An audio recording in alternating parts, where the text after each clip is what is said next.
so here is 10707.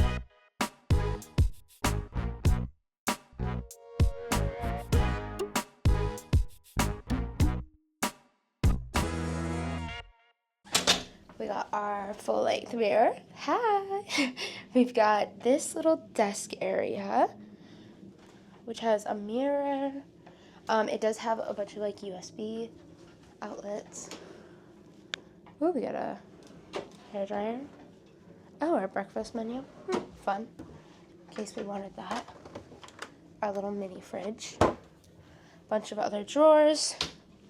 Here is the little couch that can be turned into a bed. Then we have 2 closets. Here's the bathroom. Another mirror. Oh, I love the tile. It's actually really pretty. I didn't notice that. Oh, and there's other on the floor too. It's like blue. It's cute.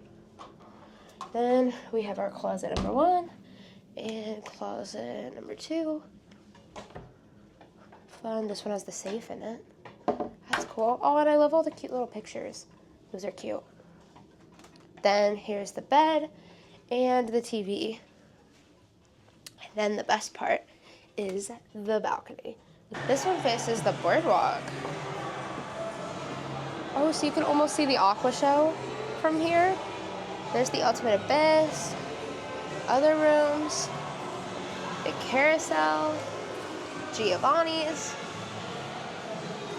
It's really cool. Alright everyone, thank you guys so much for watching. I hope you guys enjoyed this little room tour. And if you want to see more of my videos, subscribe down below and hit the notification bell to get notified whenever I post a new video. Bye guys!